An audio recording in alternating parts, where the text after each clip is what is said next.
Shalom, salam sejahtera bagi kita semua. Kembali pada hari ini kita bisa berkumpul pada ibadah doa pagi pada hari ini. Mari saudara, sebelum kita memulai rangkaian ibadah pada hari ini, alangkah baiknya jika kita satukan hati di dalam doa, kita berdoa. Bapa yang bertata dalam kerajaan surga, terima kasih Tuhan kalau hari ini kami boleh berkumpul sekali lagi pada ibadah doa pagi hari ini Tuhan. Tuhan, kami rindu Tuhan, kami boleh menyembah, memuji, dan mendengarkan suara-Mu Tuhan, yang selalu kami butuhkan setiap hari Tuhan. Tuhan, tutup bungkus acara pada hari ini dari awal, pertengahan, hingga pada akhirnya, supaya kuasa dan nama Tuhan saja yang dimuliakan Tuhan. Inilah doa kami Tuhan, dalam nama Tuhan Yesus Kristus kami sudah berdoa. Haleluya, amin.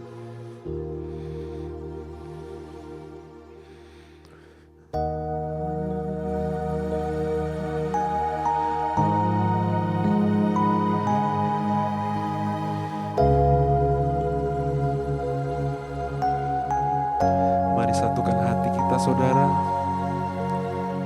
Kita menyembah Tuhan Allah Yesus Kristus Tuhan.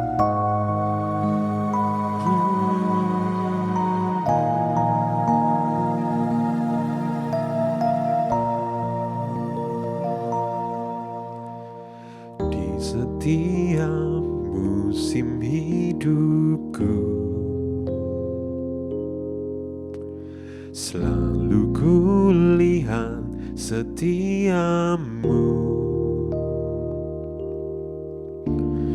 melewati badai yang besar.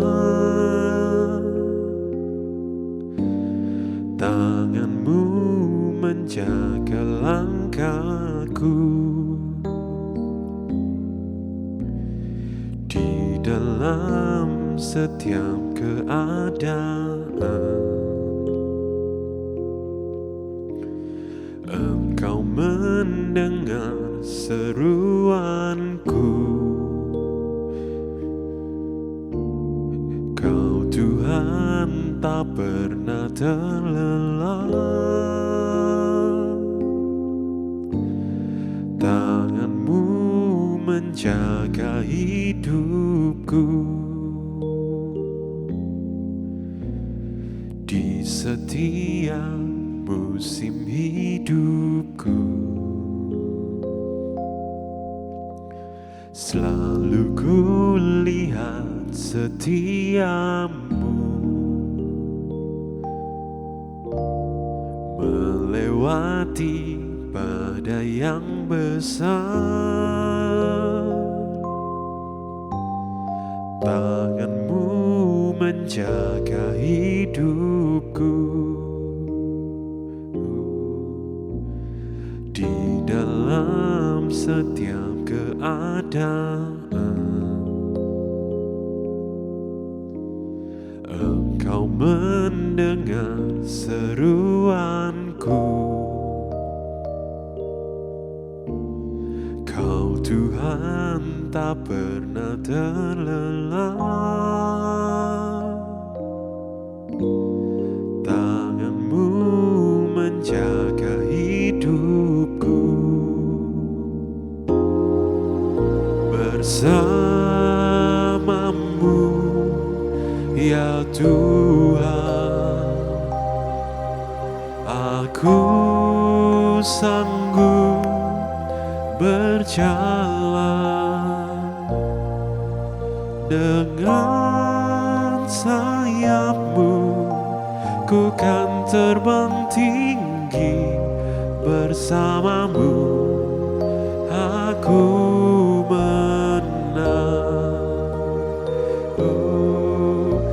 bersamamu ya Tuhan,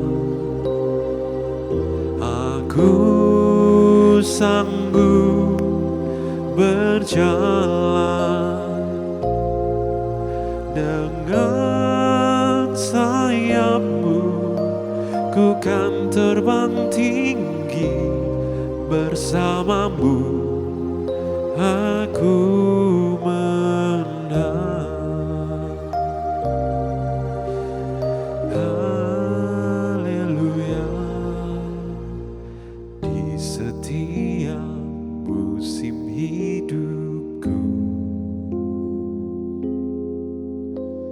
Selalu kulihat setiamu,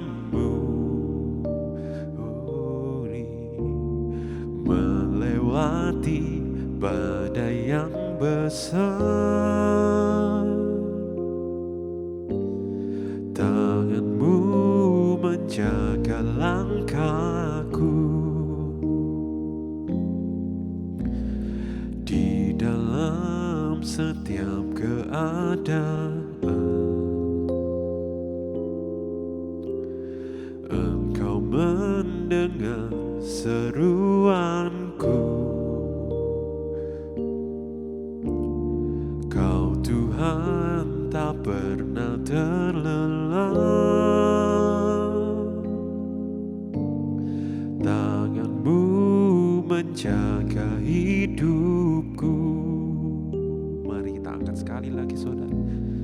Di setiap musim hidupku. Amin, amin. Selalu kulihat setiamu, melewati badai yang besar. Tanganmu menjaga langkahku di dalam setiap keadaan. Engkau mendengar seruanku. Kau Tuhan tak pernah terlelah. Tanganmu menjaga hidupku. Bersamamu ya Tuhan,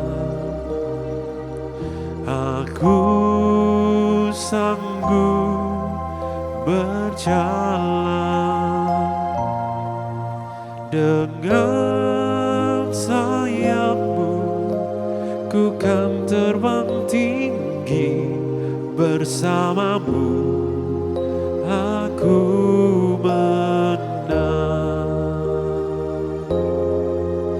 bersamamu ya Tuhan, aku sanggup berjalan. Dengan sayapmu ku kan terbang tinggi. Bersamamu aku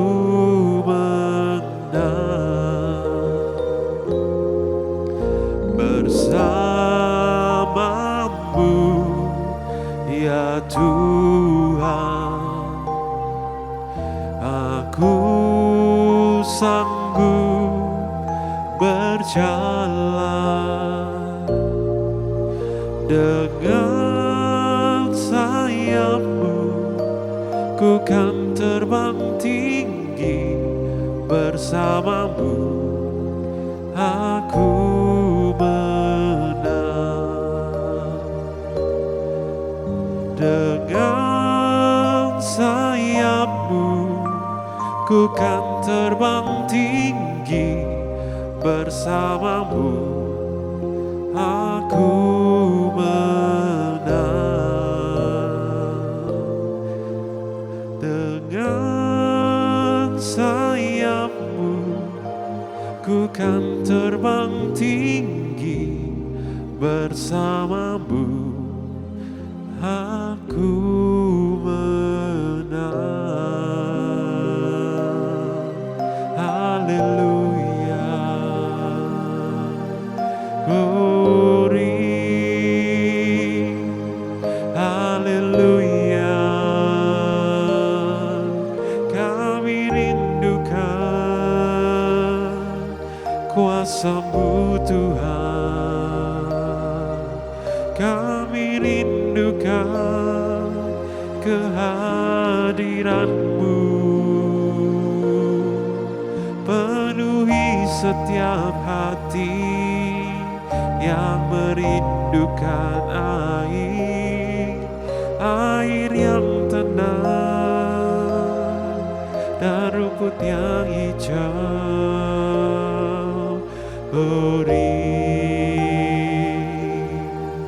Haleluya,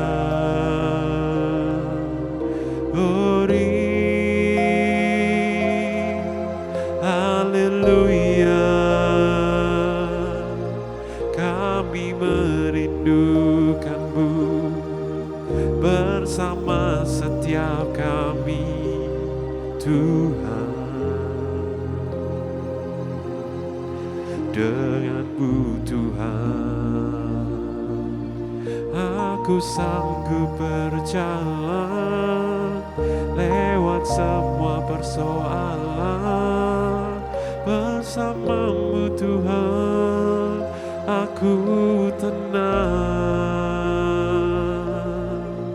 Tangan-Mu Tuhan, tangan yang kuat memegangku. Setiap hati kami merindukan-Mu Tuhan. Haleluya. Ku bersyukur Tuhan buat penyertaan-Mu. Kami merindukan jamahan-Mu Tuhan. Glory, haleluya, hosana di tempat yang tinggi,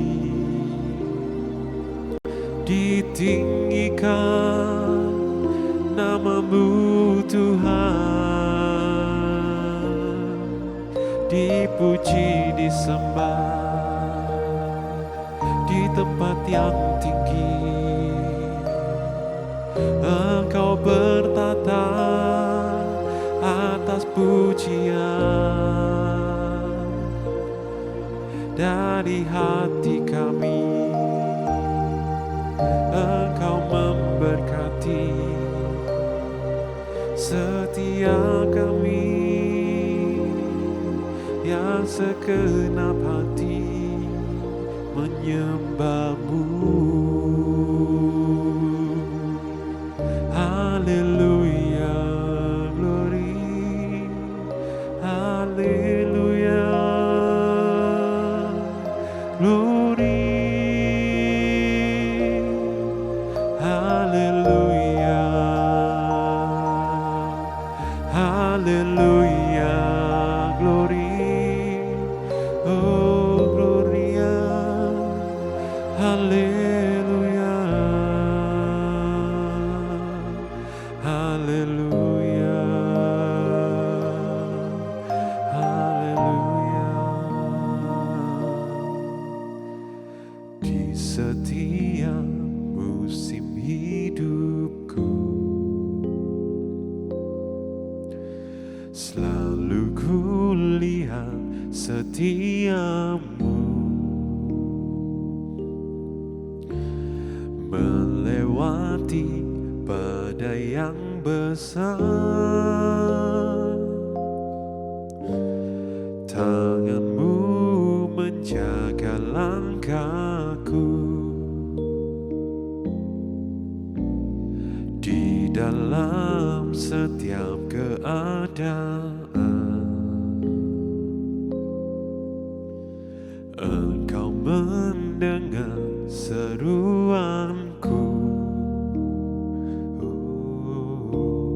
Kau Tuhan tak pernah terlelah. Tangan-Mu menjaga hidupku. Bersama-Mu ya Tuhan, aku sanggup berjalan dengan sayap-Mu, ku kan terbang tinggi bersama-Mu. Aku menang bersama-Mu, ya Tuhan.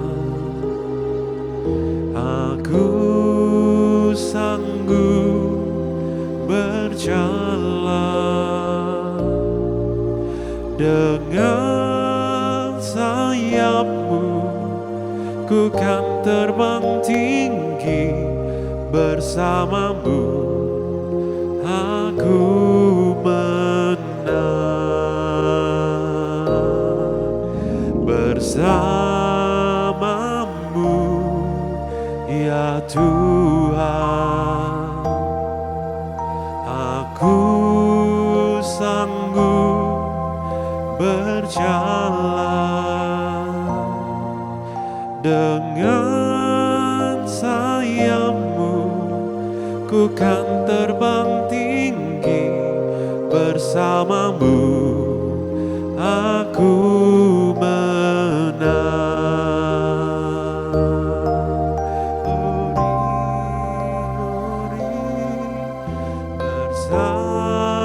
bersama-Mu, ya Tuhan.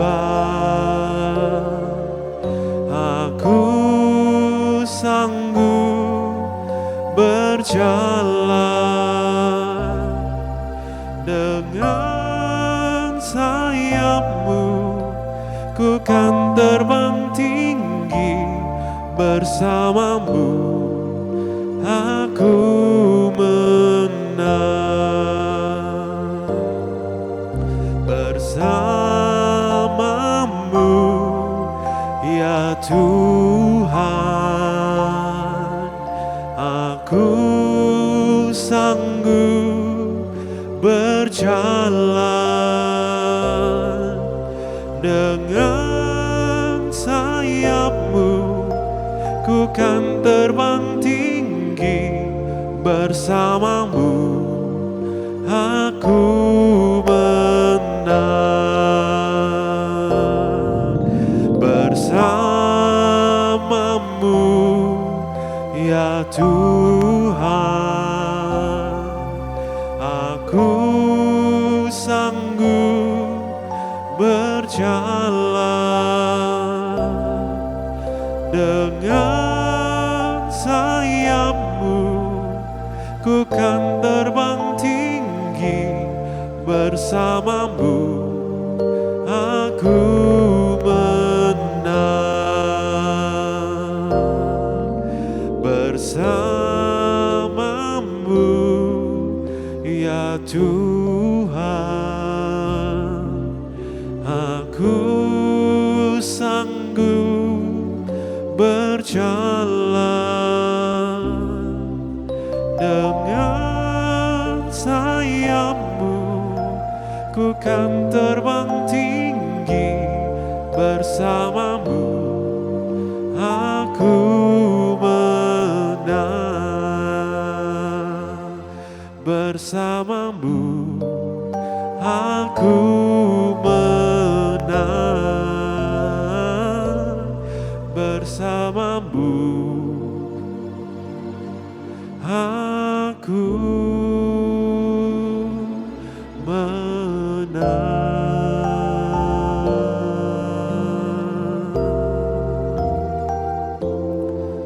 Haleluya.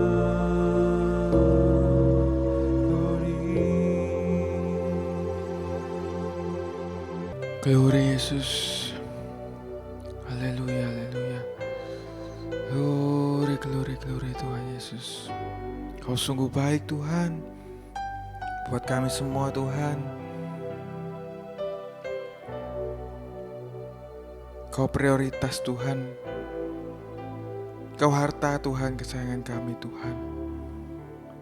Kami gak bisa Tuhan hidup tanpa-Mu Tuhan.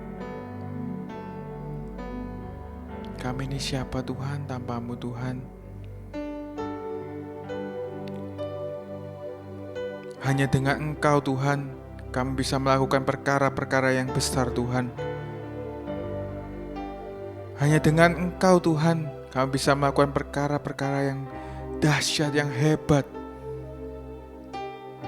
Karena hanya Engkau Tuhan yang hebat Tuhan. Karena hanya Engkau yang dahsyat Tuhan. Kami mau selalu Tuhan melekat sama Tuhan, bergantung sama Tuhan. Kami gak mau Tuhan mengandalkan kekuatan kami, kepintaran kami, apapun itu Tuhan. Karena semuanya itu pun daripada-Mu Tuhan. Kami merendahkan Tuhan, hati kami Tuhan, untuk masuk Tuhan dalam firman-Mu Tuhan. Kami mau Tuhan mendengarkan Tuhan, menyiapkan hati kami Tuhan untuk bisa mendengarkan apa yang menjadi suara-Mu Tuhan hari ini Tuhan. Jamah Tuhan, kami Tuhan yang mendengarkan, supaya kami bisa fokus Tuhan mendengarkan dan bisa mendapat berkat rema yang akan kami praktekkan Tuhan, lakukan Tuhan dalam kehidupan kami sehari-hari. Juga berkati Tuhan jamaah hamba-Mu Tuhan yang Kau percayakan Tuhan untuk menyampaikan sedikit Tuhan dari firman-Mu Tuhan. Jamah lidah bibir hamba-Mu supaya tidak menambahi maupun mengurangi. Terima kasih ya Tuhan. Kami serahkan Tuhan firman-Mu ini Tuhan, dari awal sampai akhirnya. Terima kasih ya Tuhan, yang siap mendengarkan firman Tuhan sama-sama katakan amin. Ya, shalom saudara. Shalom. Mana ini suaranya? Masih ngantuk ya saudara ya? Baru bangun. Ayo bangun dulu yuk, kita siapkan hati, pikiran. Saya tahu ini tayangnya jam 5 pagi.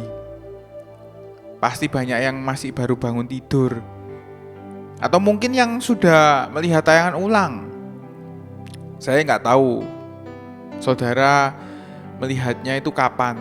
Tapi yang mau saya katakan, Tuhan itu tetap baik. Amin saudara. Katakan dalam hati saudara, Tuhan itu baik.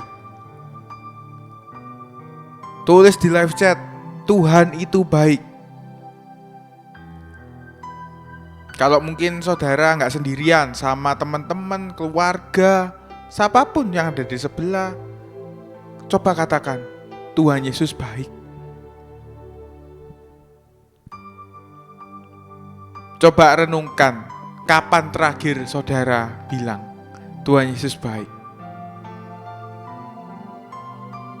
Tuhan itu selalu baik saudara, buat kita. Kitanya aja yang kadang kurang ajar sama Tuhan. Tapi Tuhan tetap selalu baik sama kita. Amin. Apapun yang kita alami, kita punya masalah, persoalan, ekonomi, kesehatan, apapun itu masalahnya, tetap katakan Tuhan Yesus baik. Jangan sampai bilang kebalikannya ya saudara ya. Jangan sampai menggerutu, bahaya saudara. Ayo cepat katakan Tuhan Yesus baik. Hari ini saya mau sharing sebagian firman Tuhan yang saya dapat waktu saya mempersiapkan. Temanya adalah satu kata aja, yaitu kegelisahan. Saya ulangi, kegelisahan. Dan judulnya adalah bebas dari kegelisahan.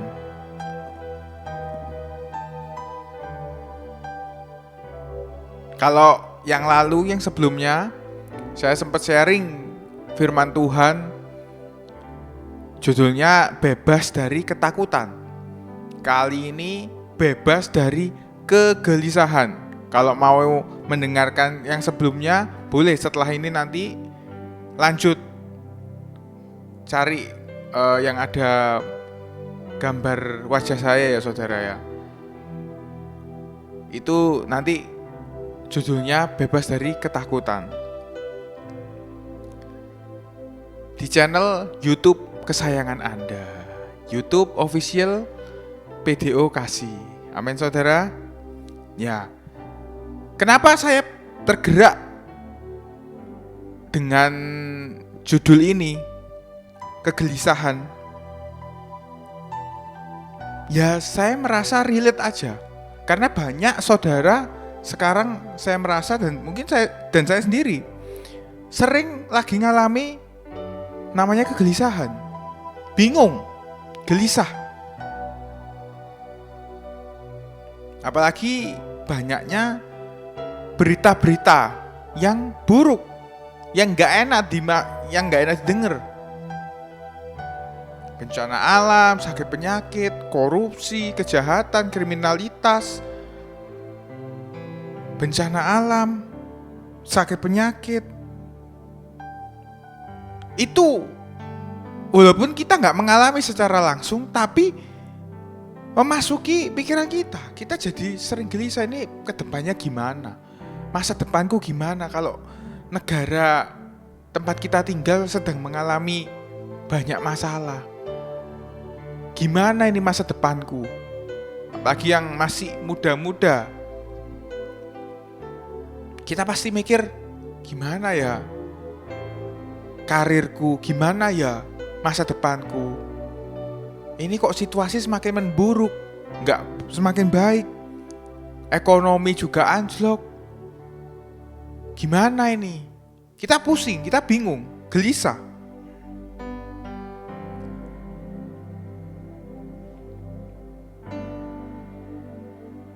Sebenarnya apa sih gelisah itu? Saya catat ya, gelisah itu adalah perasaan negatif yang muncul karena khawatir, gugup, dan tidak tenang tentang sesuatu di masa depan. Saya ulangi, gelisah adalah perasaan negatif yang muncul karena khawatir, gugup, dan tidak tenang tentang sesuatu di masa depan. Jadi kita ini kan nggak tahu masa depan, makanya kita khawatir, kita gugup, nggak tenang. Gimana ya masa depanku? Jangan sampai masa depanku suram. Ya semua pengennya masa depan cerah. Tapi dengan realita yang ada sekarang di dunia ini, bukan menjanjikan masa depan yang cerah, tapi masa depan yang tidak menentu, saudara. Jadi gelisah ini campuran dari perasaan khawatir, gugup, dan tidak tenang akan masa depan. Kenapa kok bisa ada muncul emosi ini? Ya simple jawabannya, karena kita nggak tahu masa depan itu seperti apa. Kalau kita sudah tahu, oh masa depanku pasti cerah, sudah diramal, atau mungkin kita sudah tahu dari Tuhan, oh masa depanmu seperti ini, kamu bakal seperti ini, kamu bakal enak, tenang, nggak perlu pusing, nggak perlu takut. Kita nggak tahu ketidakpastian di masa depan. Itu yang menyebabkan kita punya perasaan gelisah. Banyak pengusaha-pengusaha yang nggak bisa tidur sampai minum obat tidur supaya menenangkan pikirannya, karena dia nggak tahu besok ini ada masalah apa ya, besok apa aku bisa bayar ini, aku bisa bayar itu, karyawan, gaji, apa aja dipikirkan. Kebanyakan tentang uang.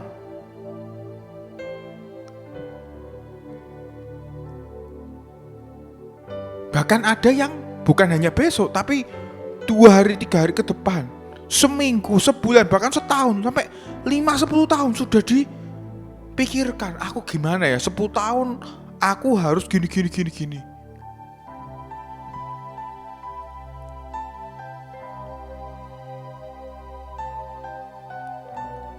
Kalau kata-katanya ya zaman sekarang yang relate dengan ini ya, itu adalah apa? Overthinking. Terlalu berlebihan berpikir. Overthinking. Terlalu berlebihan berpikir. Atau berpikir secara berlebihan.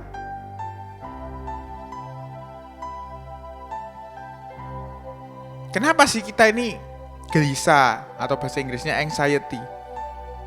Karena nggak ada kepastian. Manusia itu gitu. Kalau nggak ada kepastian, pasti overthinking. Tapi saya mau ingatkan, mau tegaskan, ini yang bisa merubah mindset saudara dan saya. Kita ini punya Tuhan yang besar. Yang setuju katakan amin. Katakan pada diri saudara dan saya, Tuhan, kita punya Tuhan yang besar. Tuhan itu lebih besar dari semua permasalahan kita. Amin saudara. Kalau kita gelisah terus ya saudara, kita sendiri loh yang gak enak. Dampaknya apa kalau kita gelisah terus? Yang pertama, kita gak damai sejahtera. Gak damai sejahtera, gak ada damai. Terus hilang sukacita, sumpek terus isinya, bad mood terus, muram mukanya, mencucu gitu bibirnya. Kan itu biasanya ciri-cirinya orang kalau gelisah. Terus hilang semangat hidup. Ya menjalani hidupnya cuma rutinitas, bangun, mandi, makan, ke kerja, pulang, mandi, makan, tidur, bangun, makan, mandi, kerja. Seperti itu aja rutinitas. Bosen, gak ada semangat hidup. Kalau terus-terusan ya saudara ya memelihara habit ini ya, yang rugi saudara sendiri. Saudara akan stres. Banyak sekarang yang stres, yang tren ya, bukan stres, yaitu depresi. Nah, ini banyak yang sampai bunuh diri. Bunuh diri ini semua enggak. Oh, nantilah kalau depresi itu biasanya tua-tua. Enggak, banyak anak muda yang depresi. Bunuh diri banyak. Di universitas-universitas itu banyak, lebih dari satu yang bunuh diri. Itu karena depresi saudara. Bahaya makanya. Kelihatannya oh cuma takut, cuma khawatir, tapi bisa sampai menyebabkan kematian tuh kalau dipelihara terus tuh. Kalau saudara terus-terusan gelisah, takut, gak tenang, terlalu mikirin, overthinking, stres, sampai akhirnya depresi dan bunuh diri. Nah, kali ini kita mau belajar dari tokoh Alkitab. Jadi memang gelisah ini gak baru-baru ini aja, dari dulu juga sudah ada, namanya manusia. Wajar, memang tapi kita mau belajar gimana caranya supaya enggak gelisah, atau sesuai judul kita, gimana caranya bebas dari kegelisahan. Kita mau belajar dari satu tokoh kitab, namanya Elia, Nabi Elia. Kita buka di 1 Raja-Raja 19 ayat 1 sampai 8. 1 Raja-Raja 19 ayat 1 sampai 8. Ketika Ahab memberitahukan kepada Isabel segala yang dilakukan Elia dan perihal Elia membunuh semua nabi itu dengan pedang, maka Isabel menyuruh seorang suruhan mengatakan kepada Elia, "Beginilah kiranya para Allah menghukum aku, bahkan lebih lagi daripada itu, jika besok kira-kira pada waktu ini aku tidak membuat nyawamu seperti nyawa salah seorang dari mereka itu." Maka takutlah ia, lalu bangkit pergi menyelamatkan nyawanya, dan setelah sampai ke Beersheba, yang masuk wilayah Yuda, ia meninggalkan bujangnya di sana. Tetapi ia sendiri masuk ke padang gurun sehari perjalanan jauhnya, lalu duduk di bawah sebuah pohon arar. Kemudian ia ingin mati, saudara. Ya kan? Kemudian ia ingin mati loh. Sudah ada keinginan loh ini. Katanya, cukuplah itu. Sekarang ya Tuhan, ambillah nyawaku, sebab aku ini tidak lebih baik daripada nenek moyangku. Ya kan, saudara? Bahaya loh, saudara, ini. Nabi Elia loh ini. Mau minta mati. Sesudah itu kita lanjut dulu. Sesudah itu ia berbaring dan tidur di bawah pohon arar itu. Tetapi tiba-tiba seorang malaikat menyentuh dia dan berkata kepadanya, bangunlah, makanlah. Ketika ia melihat sekitarnya, maka pada sebuah kepalanya ada roti bakar dan sebuah kendi berisi air. Lalu ia makan dan minum, kemudian berbaring pula. Tetapi malaikat Tuhan datang untuk kedua kalinya dan menyentuh dia, serta berkata, bangunlah, makanlah, sebab kalau tidak perjalananmu nanti terlalu jauh bagimu. Maka bangunlah ia, lalu makan dan minum. Dan oleh kekuatan makanan itu ia berjalan 40 hari 40 malam lamanya sampai ke gunung Allah, yakni gunung Horeb. Amin, saudara. Ya, ini contohnya Nabi Elia loh, yang mungkin selama ini saudara dengar, Nabi Elia itu udah bagus-bagusnya aja, yang diceritakan yang naik ke surga beserta tubuhnya. Iya benar, sama orang yang sama ini. Nabi Elia ini orang yang sama, orang yang punya kuasa. Ini sudah nabi, saudara. Seorang hamba Tuhan yang melakukan banyak perkara yang dahsyat. Nabi yang melawan 450 nabi Baal. Sebelum kejadian ini, dia ini mengalahkan 450 nabi Baal loh. Ini masih bisa mengalami kegelisahan saat dia mengalami ancaman dari Isabel. Isabel mau membunuh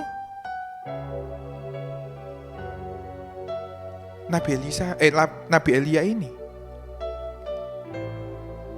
Sangat kontras, saudara, dengan kejadian sebelumnya. Di pasal 18 ayat 1 sebelumnya kejadian ini kan 19, saudara. Pasal 19, yang 18 itu dia melawan 450 nabi Baal. 451 banding 1 aja susah. Kalau saudara lihat tinju itu 1 lawan 1 aja, ini 450 ini orang yang fanatik sama Nabi Baal tersebut, yang membela, yang memuja Nabi Baal itu. Di sini Elia menantang orang-orang yang 450 orang itu. Mana Tuhanmu? Ayo tunjukkan Tuhanmu. Tapi begitu di ayat setelahnya, ayat 19 ini yang kita baca, begitu dapat ancaman dari Isabel, langsung di ayat yang keempat Elia bilang, ambil nyawaku aja, aku gak lebih baik dari nenek moyangku. Apa? Artinya apa? Mau bunuh diri, saudara. Ini kalau sudah, ini gelisahnya mungkin bisa dibilang masih pendek waktunya. Lah, kalau kita terus memelihara rasa kegelisahan ini terus gimana? Gak tambah parah tak? Pasti kita akan lebih depresi lagi.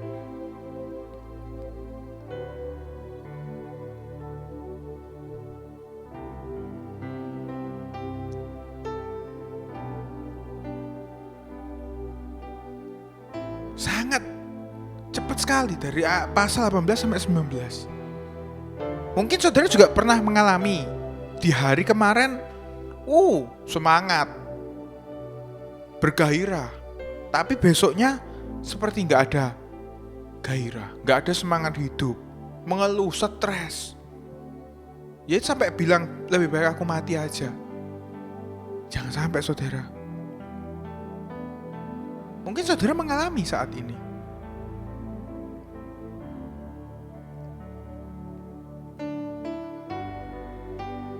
Semua orang pasti pernah mengalami yang namanya gelisah. Saya juga pernah. Tapi yang kita harus beda, saudara. Kita harus beda karena kita anak Tuhan. Kita punya Tuhan. Kita punya Tuhan yang besar, saudara. Jangan sampai sama dengan yang lain. Kita punya privilege. Kita punya fasilitas. Sebagai anak Tuhan, kita punya Tuhan tuh. Punya Bapa yang dahsyat, yang hebat. Punya segalanya.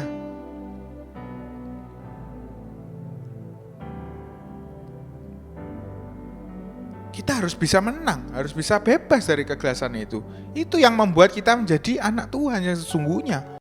Bukan anak Tuhan, anak Tuhanan.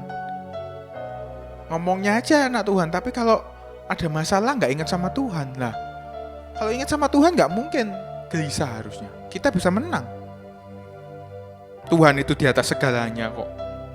Amin, saudara. Kita memang bisa, secara manusia kita pasti merasakan kegelisahan itu. Tapi kalau orang yang percaya sama Tuhan, kita punya Tuhan yang hebat, harusnya gak kalah dengan perasaan gelisah itu. Karena Tuhan itu lebih besar, jauh lebih besar dari permasalahan itu. Yang setuju katakan amin. Kita hari ini mau belajar penyebabnya dulu. Penyebabnya nanti baru caranya. Penyebabnya apa sih kok orang Kristen anak Tuhan itu bisa sampai gelisah? Kita ya mau belajar dari kisah Elia. Kita belajar dari pengalaman apa yang dia alami sebelumnya. Kita mau belajar dari Nabi Elia. Apa sih yang menyebabkan Elia ini mengalami kegelisahan yang besar? Kita buka dulu di 1 Raja-Raja 19 ayat 9 sampai 10. Di sanalah masuklah ia ke dalam sebuah gua dan bermalam di situ. Maka firman Tuhan datang kepadanya, "Demikian, apakah kerjamu di sini, hai Elia?" Jawabnya, "Aku bekerja segiat-giatnya bagi Tuhan Allah semesta alam, karena orang Israel meninggalkan perjanjianmu, meruntuhkan mezbah-mezbahmu dan membunuh nabi-nabimu dengan pedang. Hanya aku seorang diri yang masih hidup dan mereka ingin mencabut nyawaku." Kita stop sampai sini. Penyebab pertama, kenapa kok Elia ini menjadi gelisah? Yang pertama, Elia merasa sendirian. Jadi penyebab yang pertama adalah merasa sendirian.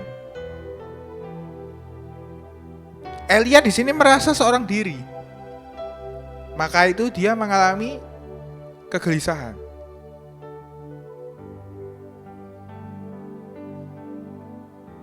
Apa sih atau siapa sih yang merasa kalau dia itu sendirian? Orang, ini jawabannya ya saudara. Orang yang merasa tidak ada yang peduli dan mengerti dengan orang tersebut. Itu jawabannya. Jadi kita itu mengalami kegelisahan, mengalami karena adanya kita merasa sendirian. Nah, merasa sendirian ini kenapa? Karena kita merasa nggak ada yang mengerti dan peduli dengan kita. Nah ini, paham ya saudara ya? Maksud saya di sini seorang diri ini bukan fisik ya. Banyak loh yang ada keluarga, ada teman-teman banyak. Tapi apa? Dia merasa kesepian, merasa seorang diri. Karena dia merasa nggak ada yang peduli atau nggak ada yang mengerti dengan kondisinya. Itu arti dari kesepian ataupun merasa seorang diri. Karena walaupun banyak orang itu nggak menjamin kamu nggak kesepian.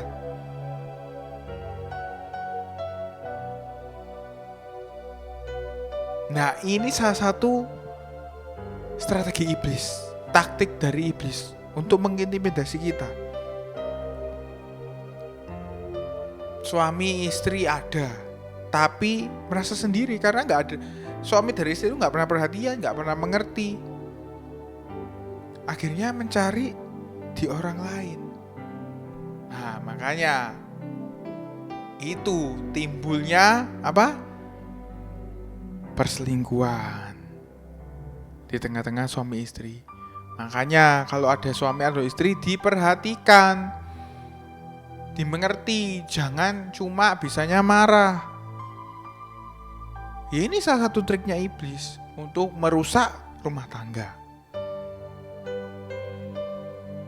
Pasti iblis ini ngomong, ngirim ke pikiran kita. Lihat entah lah, nggak ada yang ngerti toh, nggak ada yang peduli toh sama kamu. Lihat kan kamu ini semua jalani ini semua sendirian kan. Nggak ada yang ngertiin kamu, nggak ada yang sayang sama kamu. Itu strategi iblis, intimidasi iblis yang dikirimkan ke pikiran kita. Tapi melalui firman hari ini saya mau mengingatkan saudara, kita ini nggak sendirian saudara. Katakan dalam hidup kita semua, saya tidak sendirian. Bilang sama teman keluarga semua yang sama-sama ataupun setelah nonton ini, bilang kamu nggak sendirian kok. Nggak usah merasa jijik atau apa bahasanya, cringe, geli ketika ngomong gitu. Lebih baik agak geli misalkan, tapi menolong nyawa seseorang. Siapa tahu begitu kamu bilang kamu gak sendirian, aku peduli sama kamu, aku mengerti, orang itu malah sebelumnya mau berpikiran untuk bunuh diri juga. Loh, berarti kan Anda sudah menolong satu nyawa. Gak ada yang mustahil loh saudara. Lewat perkataan itu bisa membangkitkan semangat orang loh.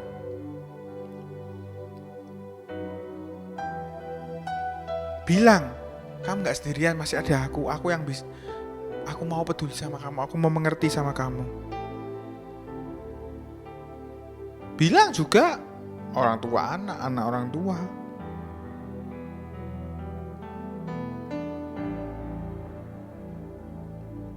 Yang orang tua mungkin bisa bilang, "Nyo, nak, Me, ada mama sama papa. Jadi cerita kalau ada masalah. Soalnya saya lihat banyak anak muda zaman sekarang itu curhatnya bukan sama orang fisik, apalagi terutama sama orang tua. Sangat jarang sekali karena hubungan mereka itu nggak baik, renggang saudara. Lebih banyak yang renggang daripada yang harmonis, yang deket. Karena apa? Setiap curhat, langsung dimarahin. Kamu kok bisa mikir kayak gitu? Padahal belum didengerin. Jadinya apa? Anak-anak muda ini curhatnya sama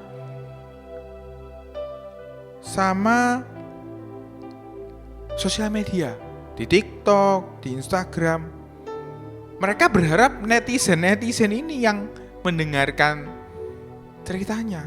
Dia pengen komennya, stay strong kak, tenang kak, berharap terus kak, yang kuat ya kak. Biasanya gitu kalau komen-komen netizen. Nah itu yang diharapkan sebenarnya, karena dia nggak mendapatkan itu di rumahnya.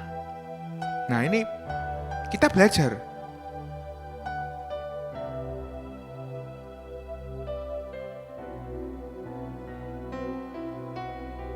Padahal sebenarnya yang harusnya yang peduli itu ya keluarga.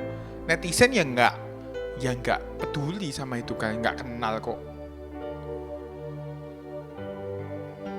Ini ada lagi kisah di Alkitab, seorang yang kerasukan di Gerasa. Di situ setan bukan hanya merasuki orang itu, tapi membuat orang ini menjadi sendirian atau menyendiri, nggak mau ada siapa-siapa. Ini taktik iblis ini, dari dulu sampai sekarang. Makanya nggak heran waktu zaman corona kemarin, 2019 akhir ya, 2020 sampai 2023 itu banyak orang menjadi depresi, banyak orang yang meninggal karena depresi. Karena apa? Stres, karena disuruh apa? Sendirian, isolasi di kamar selama berapa itu? 2 minggu ya, hampir 2 minggu. Nggak harus di rumah terus, nggak boleh pergi-pergi. Nah itu yang menyebabkan stres ini tambah bertingkat dan menyebabkan depresi dan akhirnya apa? Mati, saudara. Orang yang sendirian atau merasa sendiri ya maksud saya, itu lebih gampang dibuat untuk berpikir negatif dan tidak bisa menyembah. Pernah kan pasti saudara ngelamun ya, namanya bengong. Itu tiba-tiba ada pikiran jelek masuk. Pasti pernah. Lah itu setan itu. Maka dari itu jangan suka bengong, ngelamun ya saudara ya. Kita itu jadi mikir, iya aku kok gak bisa apa-apa ya, aku kok bodoh ya saudara. Aku kok bodoh ya, aku kok gak punya masa depan. Nah, malah kita jadi gak bersyukur. Nah itu trik iblis itu. Padahal kalau kita sendirian gak apa-apa, sendirian, tapi kita menyembah. Nah, itu jauhnya pas hasilnya akan jauh lebih baik. Bukan negatif tetapi positif. Menyembah saat teduh. Oh, hadirat Tuhan hadir. Itu cara yang paling dahsyat untuk menghilangkan semua pikiran-pikiran negatif. Makanya kalau ini saran saya, kalau pas ada pikirannya kita sumpek, stres, depresi, ya hampir depresi, jangan sampai depresi ya saudara, itu langsung menyembah Tuhan, nyanyi lagu, sembah Tuhan, pasti hilang pikiran negatif itu. Raja Saul aja juga butuh waktu pikirannya sumpek, dikuasai oleh setan kan, waktu itu diserang oleh setan, dia panggil Daud untuk menyanyikan kecapi supaya dia bisa bernyanyi dengan lagu, dengan musik. Dahsyat loh, ya itu salah satu caranya supaya kita bisa bebas dari kegelisahan, jadi tenang. Setelah kita nyembah itu kita jadi tenang loh saudara. Itu efeknya. Ubah kekhawatiranmu itu jadi penyembahan. Turn your worry into worship. Kalau stres tuh jangan malah ngeluh, malah ngatain permasalahannya kita, tapi ya itu menyembah. Kalau ngejar itu gak ada habisnya.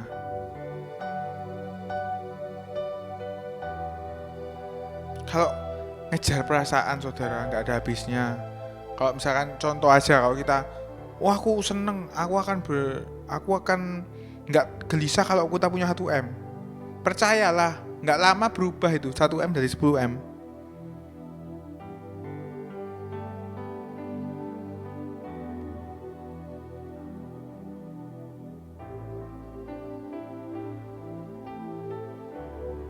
Yang harus kita percayai, kebenaran, 4 kebenaran yang kita pegang.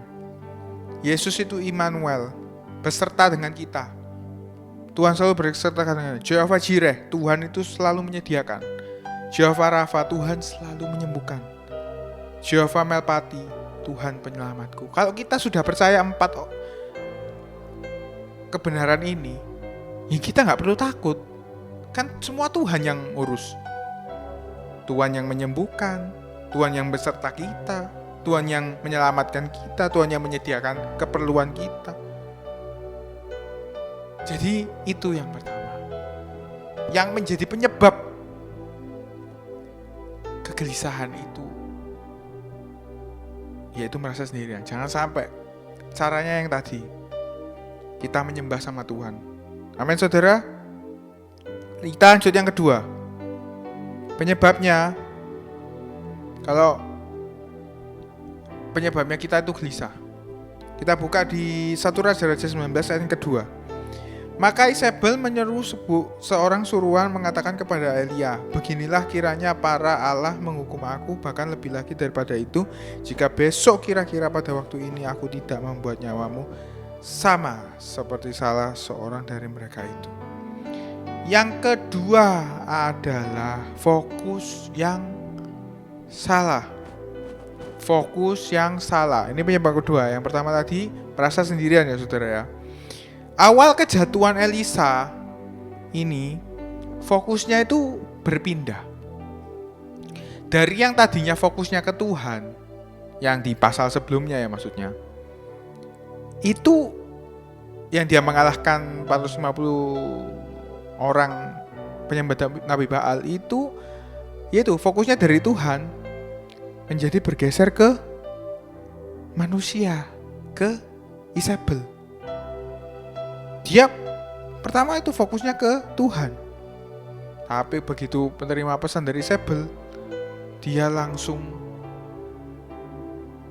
ciut, takut.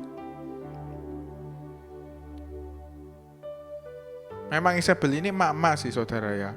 Memang ya leluconnya itu, the power of mak-mak memang itu ada ya saudara, mungkin ya. Ada pengaruhnya saudara ya. Kalau udah mak-mak yang ngomong itu memang waduh, gak serem ya saudara ya. Tapi ya apapun itu, ya itu kan cuma guyonan ya saudara ya.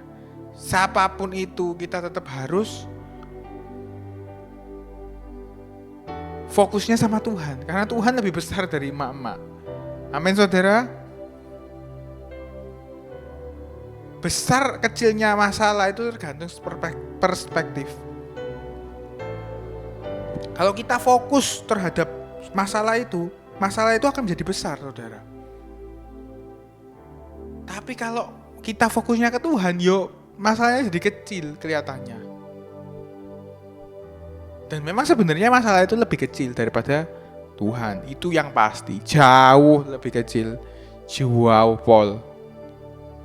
Lebih kecil.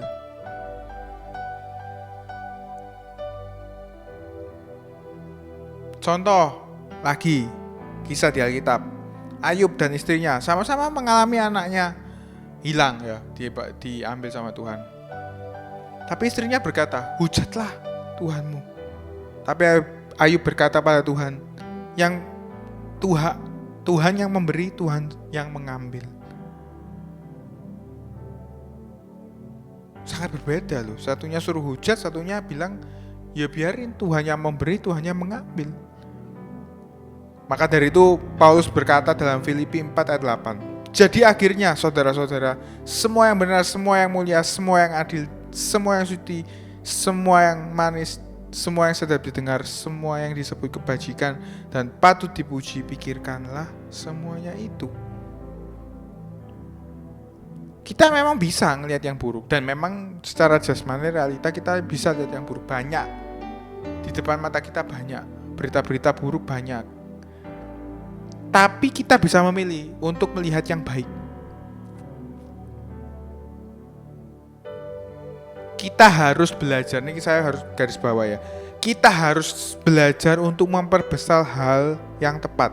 Kita harus belajar untuk memperbesar hal yang tepat.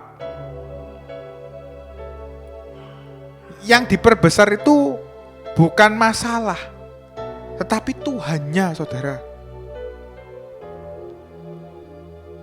Tuhannya yang diperbesar, bukan masalah kita yang diperbesar. Saat kita mengubah sudut pandang atau perspektif ya saudara ya, kita bisa mengubah hidup kita jadi lebih baik. Jangan fokus pada saldo ATM kita. Jangan fokus pada tagihan cicilan, tagihan hutang, tagihan air, tagihan listrik, apapun itu tagihan. tapi fokus sama Tuhan. Nah Tuhan loh Bapa yang kaya, dia bisa menyediakan. Dia bisa mengirim apapun caranya. Tuhan punya 1001 cara untuk menyelamatkan kita, mencukupkan kita, menyediakan kita. Fokuslah sama apa? Kehendak Tuhan. Kedekatan kita sama Tuhan. Kita harus bangun hubungan. Fokusnya itu jangan minta berkat terus, tapi fokusnya gimana ya caranya aku ini deket sama Tuhan. Gimana ya caranya aku ini bisa membangun hubungan yang intim sama Tuhan. Dan fokus sama kemuliaan Tuhan yang akan datang. Karena semua kemuliaan itu datangnya dari proses, dari masalah. Dan letaknya di akhir kemuliaan, bukan di tengah, bukan di awal, tapi di akhir. Kita harus melewati proses dulu. Paham ya saudara ya? Jadi dua hal itu saudara. Kalau kita bisa mengalahkan dua hal ini, merasa sendirian dan fokus yang salah, kita akan bebas dari kegelisahan.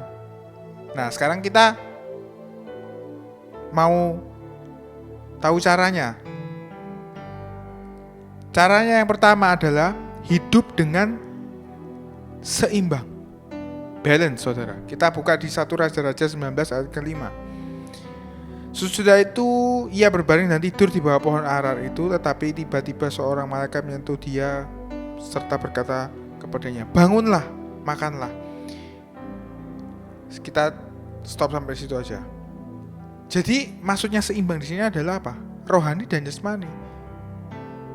Kita jangan sampai kebanyakan jasmani yang dipikirkan. Kita terlalu banyak bekerja, enggak mikirin rohani. Jadinya apa ya? Itu stres, gelisah.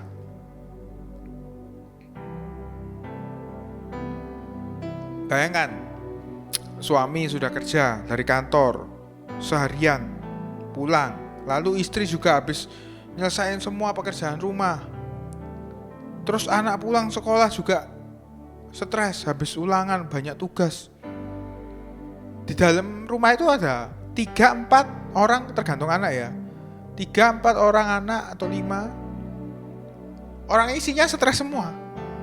Itu bukan Tuhan datang. Kalau di Alkitab kan 2-3 orang berkumpul dalam namanya Tuhan hadir. Apapun yang kamu minta dikabulkan. Nah, kalau 3-4 orang stres, jadinya apa? Bukan Yesus hadir, tapi jadi apa? Rumah sakit jiwa. Ya saudara ya, stres semua soalnya. Apapun yang dilakukan dalam hidup gak seimbang, pasti negatif. Banyak sekarang ini ya duniawi lebih besar, sekitar 70-80%, rohani 20%, cuma hari Minggu 2 jam. Itu pun ya gak sungguh-sungguh. Nah, gimana? Udah dikasih cuma kecil porsinya, masih gak sungguh-sungguh lagi. Ya gimana mau seimbang? Lebih banyak nge-scroll sosial media daripada baca Alkitab, dengerin firman Tuhan. Ya makanya itu gak heran sih hari-hari ini bisa banyak yang stres, yang gelisah, takut. Ya karena ini duniawinya lebih banyak. Ya sedangkan dunia itu memang membawa ke kekelaman.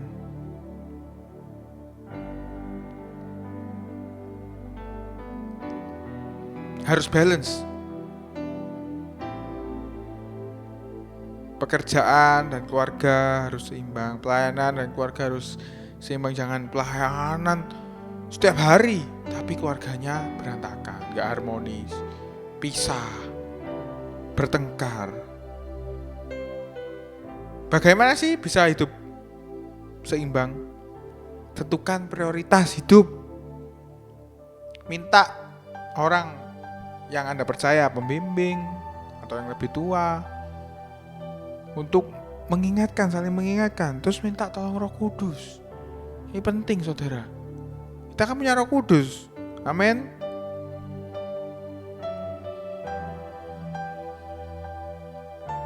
Kalau kita bisa hidup seimbang, Tuhan iya,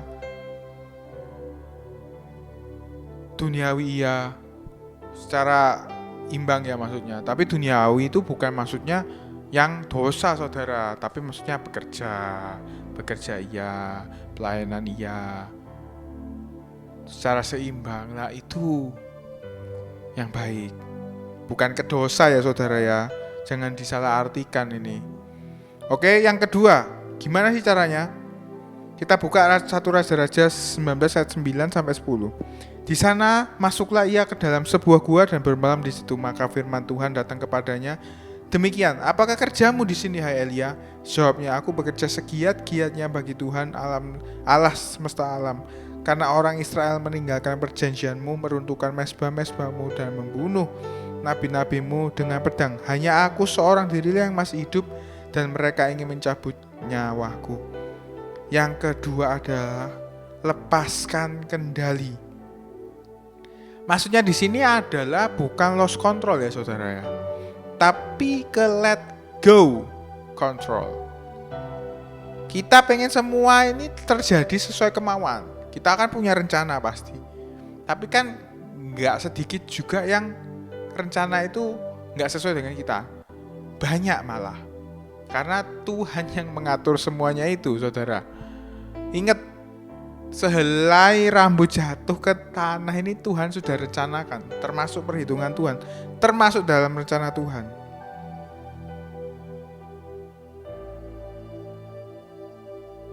Nah, karena nggak sesuai dengan rencana kita, dengan kontrol kita nggak bisa kontrol, akhirnya apa? Kita marah.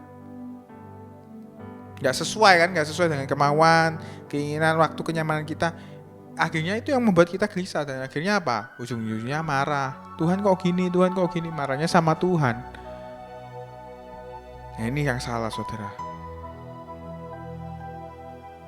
Semua itu ingat saudara, diatur sama Tuhan, dikendalikan sama Tuhan. Semua yang menciptakan itu siapa? Dunia serta isinya Tuhan, ya Tuhan yang mengatur loh semuanya. Yang gak kita lihat sehari-hari, yang kita gak perhatikan, itu Tuhan atur loh saudara. Gak usah yang kelihatannya gak kelihatan aja loh, Tuhan atur.